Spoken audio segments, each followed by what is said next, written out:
देख रहे हैं सत्यहिंदी.com। एक नजर अब तक की सुर्खियों। उत्तराखंड के उत्तरकाशी जिले में 55 साल पुरानी मस्जिद से जुड़े एक विवाद को लेकर महापंचायत चल रही है। मीडिया रिपोर्ट्स के मुताबिक ये विवाद तब बढ़ गया जब बीते दिनों एक समुदाय से जुड़े धार्मिक संगठन ने मस्जिद को अवैध बताते हुए प्रशासन के खिलाफ जनाक्रोश रैली आयोजित की थी। रैली के दौरान तनाव हो गया था, जिसके बाद पुलिस ने 8 लोगों को नामजद किया और 200 अज्ञात लोगों के खिलाफ मुकदमा दर्ज किया था। वहीं अब इसके बाद देवभूमि विचार मंच नाम के एक संगठन ने उत्तरकाशी में महापंचायत का आयोजन किया है। आपको बता दें कि जिला प्रशासन ने कुछ शर्तों के साथ महापंचायत की अनुमति दी है। इस दौरान एहतियात के तौर पर जगह जगह पुलिस बल तैनात है। साथ ही प्रशासन ने कहा है कि महापंचायत के दौरान किसी व्यक्ति के हाथ में लाठी, डंडा या किसी भी तरह का कोई हथियार नहीं होना चाहिए। कांग्रेस अध्यक्ष मल्लिकार्जुन खड़गे ने कहा है कि कांग्रेस का प्रतिनिधि मंडल भी उत्तर प्रदेश के संभल जाएगा। दरअसल मल्लिकार्जुन खड़गे संसद के स्थगित होने के मामले पर पत्रकारों को बयान दे रहे थे। इस दौरान पत्रकारों ने उनसे पूछा कि क्या कांग्रेस प्रतिनिधि मंडल संभल जाएगा। इस पर खड़गे ने जवाब दिया कि जाएगा। आपको बता दें कि उत्तर प्रदेश के संभल जिले में शाही जामा मस्जिद के सर्वे के दौरान हुई हिंसा और तनावपूर्ण माहौल को देखते हुए जिला प्रशासन ने 10 दिसंबर तक किसी भी बाहरी व्यक्ति के संभल में प्रवेश पर रोक लगा दी है।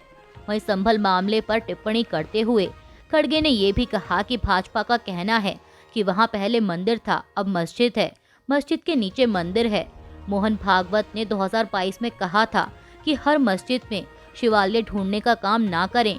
आपके यानी भाजपा के लोग ऐसा बोलते हैं, फिर भी आप यह करते हैं। 1947 से पहले धार्मिक स्थलों की यथास्थिति रखने के लिए 1991 में कानून बनाया गया, लेकिन उसको भी नहीं मान रहे हैं। कानून भी आप बनाते हो, तोड़ते भी आप हो। ताजमहल मुसलमान ने बनाया, उसको भी जाकर तोड़ो।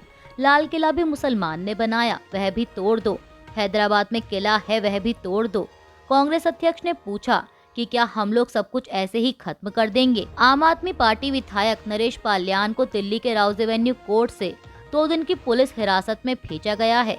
आपको बता दें कि नरेश पाल्यान को दिल्ली पुलिस की अपराध शाखा ने जबरन वसूली के एक मामले में कल गिरफ्तार किया था। कांग्रेस के बाद अब सीपीआईएम के राज्यसभा सांसद जॉन ब्रिटास ने महाराष्ट्र के चुनावों में मतदान प्रतिशत के संबंध में कथित विसंगतियों और असमानताओं पर चिंताओं की जांच करने और उनका समाधान करने के लिए मुख्य चुनाव आयुक्त को पत्र लिखा है। आम आदमी पार्टी के राष्ट्रीय संयोजक अरविंद केजरीवाल ने दिल्ली पुलिस की अपराध शाखा द्वारा जबरन वसूली के एक मामले में पार्टी विधायक नरेश पाल्यान को गिरफ्तार करने पर कहा कि हमारे विधायक नरेश पाल्यान को पिछले साल एक गैंगस्टर से 35 से 40 बार धमकियां मिली।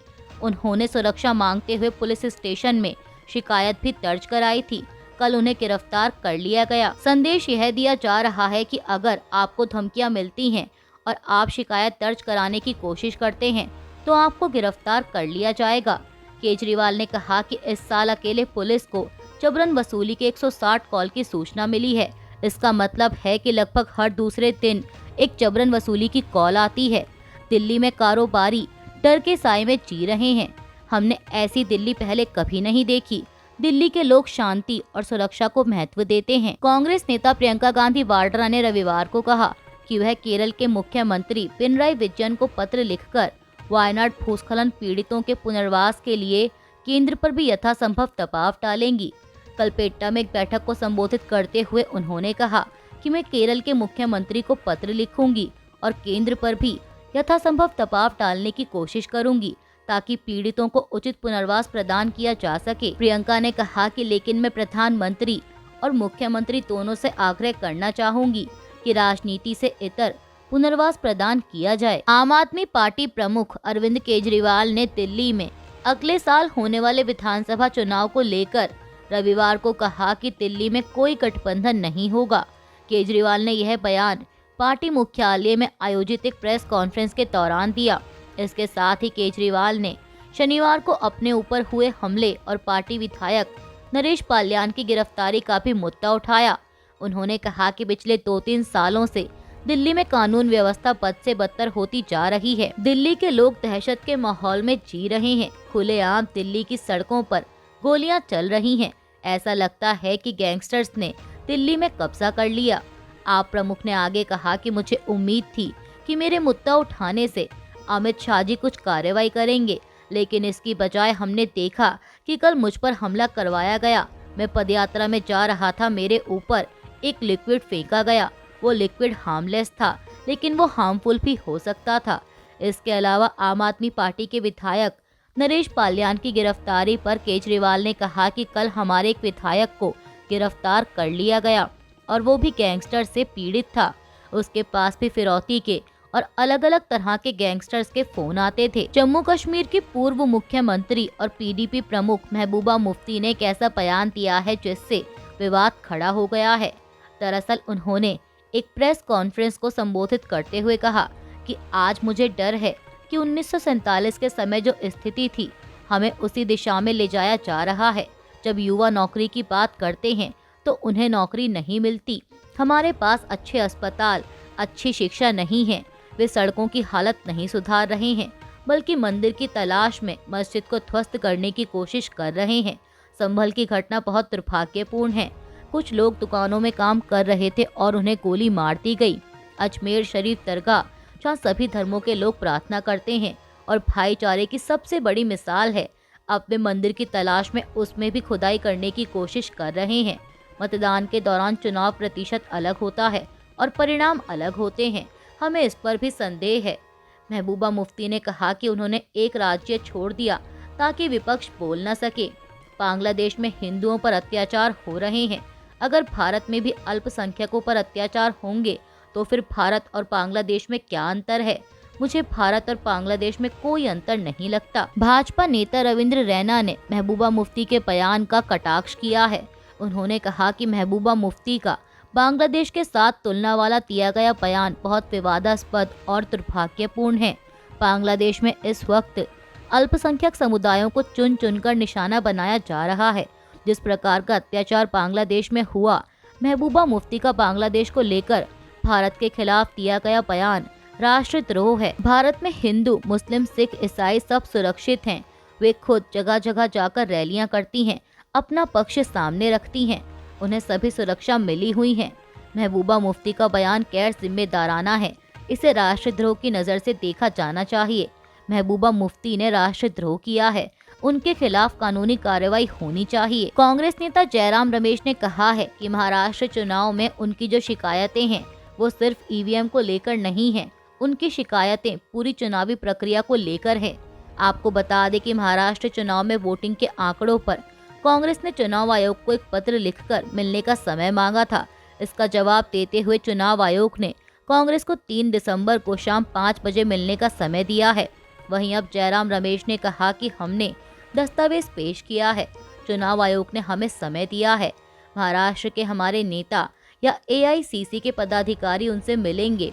हमारी जो शिकायतें हैं वो चुनावी प्रक्रिया को लेकर हैं।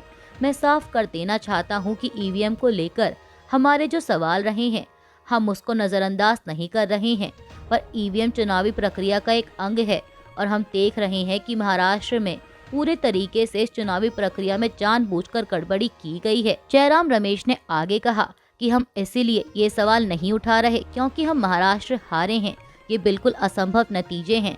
कुछ लोग लिखते रहते हैं कि चुनाव के नतीजे के बाद इनको ज्ञान आता है, नतीजों से पहले इनको ज्ञान नहीं आता, लेकिन महाराष्ट्र के नतीजे अद्भुत है, चौंका देने वाले हैं। इसलिए हम चुनावी प्रक्रिया पर सवाल उठा रहे हैं। हम ये कोई व्यक्तिगत आरोप नहीं लगा रहे, चुनावी प्रक्रिया पर हमने सवाल उठाया है।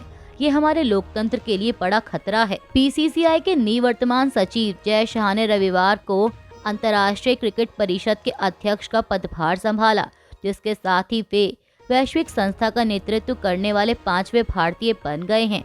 पिछले 5 वर्षों से बीसीसीआई सचिव रहे 36 वर्षीय शाह आईसीसी के निदेशक मंडल की सर्वसम्मति से चुनी गई पसंद थे और उन्होंने न्यूजीलैंड के वकील क्रेग बार्कले का स्थान लिया, जो लगातार तीसरे कार्यकाल के लिए पद पर बने रहना नहीं चाहते थे। आपको बता दें कि शाह से पहले व्यवसायी दिवंगत जगमोहन डालमिया, राजनेता शरद पवार, वकील शशांक मनोहर और उद्योगपति एन श्रीनिवासन सभी विश्व क्रिकेट संस्था का नेतृत्व कर चुके हैं। गैंगस्टर से बातचीत के आरोप में आम आदमी पार्टी विधायक नरेश पाल्यान को गिरफ्तार कर लिया गया है। डीसीपी क्राइम संजय कुमार सैन ने आप विधायक की गिरफ्तारी पर कहा कि मौजूदा मामले में कपिल सांगवान उर्फ नंदू और आम आदमी पार्टी विधायक नरेश पाल्यान के बीच सांठगांठ का सबूत उनकी बातचीत की ऑडियो रिकॉर्डिंग है।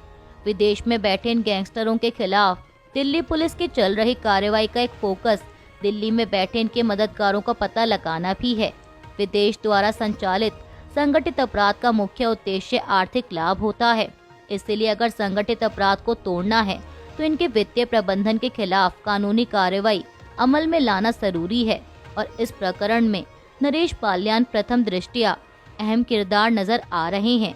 जांच में नंदू की आवाज की पुष्टि हो रही है, मामले की जांच की जा रही है। अभी के लिए बस इतना ही। बाकी की खबरों के लिए जुड़े रहिए सत्य हिंदी.com के साथ।